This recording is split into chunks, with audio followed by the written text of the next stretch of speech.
Revelation 13. As I stood on the sandy beach, I saw a beast coming up out of the sea, with 10 horns and 7 heads.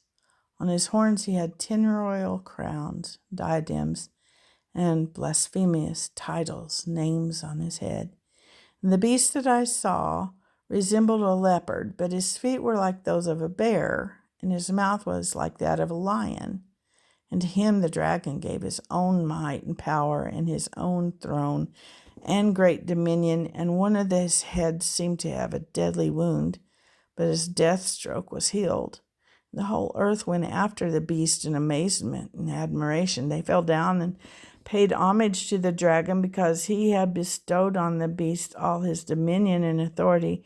They also praised and worshipped the beast, exclaiming, "Who is a match for the beast and him?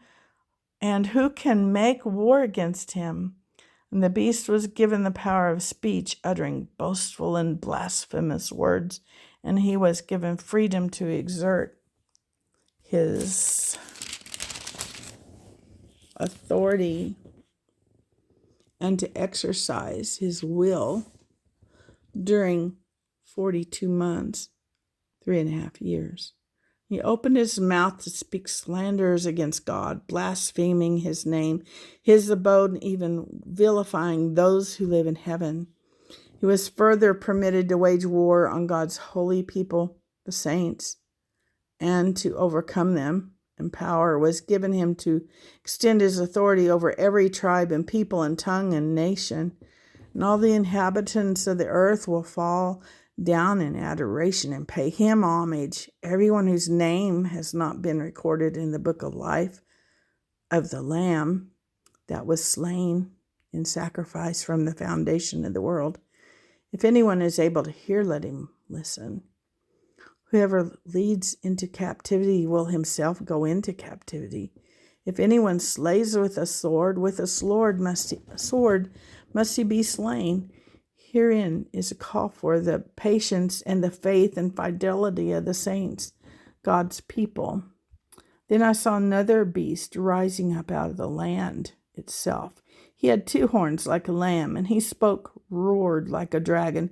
He exerts all the power and right of control of the former beast in his presence, and causes the earth and those who dwell upon it to exalt and defy the first beast, whose deadly wound was healed, and to worship him.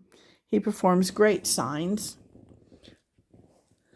startling miracles, even making fire fall from the sky to the earth in men's sight. And because of the signs, miracles, which he is allowed to perform in the presence of the first beast, he deceives those who inhabit the earth, commanding them to erect a statue, an image in the likeness of the beast who was wounded by the small sword and still lived. And he is permitted also to impart the breath of life into the beast's image, so that the statue of the beast could actually talk and cause to be put to death those who would not bow down and worship the image of the beast.